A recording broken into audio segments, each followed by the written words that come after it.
Nag-iisip ka ba ng dalawang masarap na pangmalakasang putahe mula sa pata ng baboy? Pwes, nasa tabang video ka. Sa bidyong ito ay magluluto tayo ng pata humba Bisaya at saka paksiw na pata ala Batangas. Kaya kung medyo gusto mo yung something sweet at and sour, tara, samahan nyo ako at magluto tayo ng dalawang masarap na pangmalakasan at masarap na putahe mula sa pata ng baboy. Ito yung tipong sabaw pa lang, mapapa-exercise ka na. May nabili nga kami dalawang pata ng baboy dito. Malapit sa grocery, malapit sa amin. Pinakat ko na ito tapos hinugasan tapos pipiliin ko yung mga malalaking part yun ang lulutuin natin na humba. Tapos yung medyo maliliit na parts naman nito ay ito yung gagawin natin na paksiw. Literal na paksiw ay ito yung natutunan ko lang sa mga kasama namin at natikman ko yung luto ng mga Batanggenyo. Kaya isi-share ko naman sa inyo kung paano lutuin yung paksiw.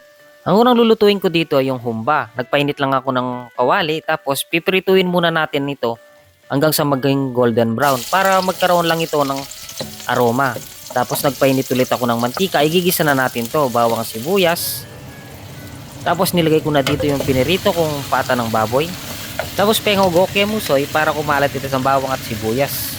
Lagyan natin ng buong paminta, star anise, ground black pepper, toyo, o tamo. Tapos 500 ml na Sprite. Naglagay na din ako ng konting asin. Tapos konting sugar para mas dumagdag yung tamis. Pero nakadepende pa rin ito kung gusto nyo ng mas matamis o medyo sakto lang. Sa akin kasi mas gusto ko yung medyo matamis-tamis dito. So nasa inyo na yan kung paano nyo dadagdagan ng asukal. So ganyan lang, ganun lang kadali yung parang lutuin yung humba. So pagkatapos yan, ilalagay na natin sa ating serving plate. Yan yung sinasabi kong literal na sabaw pa lang, mapapa-extra rice ka na. 'Di ba? Bago tayo magtikiman o bago natin tikman yung ating niluto ay isusunod naman natin dito yung pata o paksiw na pata. So nandito na, papakuluin ko lamang to. Yung unang kulo ay tatapon natin para mawala yung dumi-dumi o dugo ng baboy. Tapos hinugasan ko na rin ito para masigurado ko na mas malinis talaga. Mawala yung namuong dugo at saka yung mga pinagkuluan. After mahugasan, naglagay lang ako dito ng bawang, sibuyas, siling haba, daon ng laurel, pamintang buo, asin, konting tubig, tapos suka. So tansyahan lang yung ginawa ko dito. Depende na sa inyo kung gaano kaasim yung type nyo. Sa akin ay tansyahan lang yung ginawa ko dito. Yan, di ba? Napakadali lang, literal na paksiw talaga.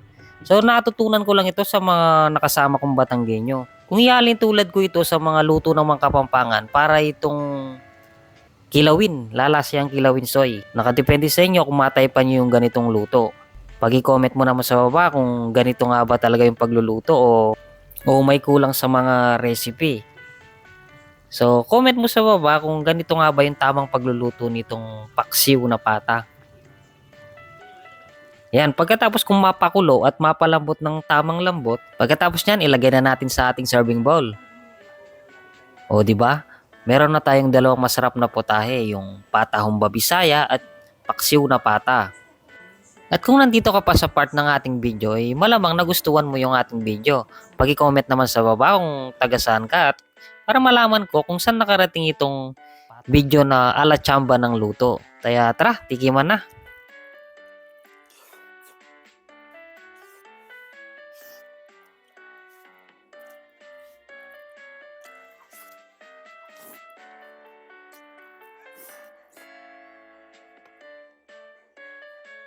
Paksiw.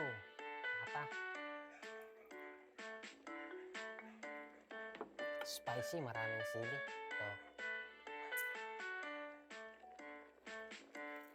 Ito. Lambot.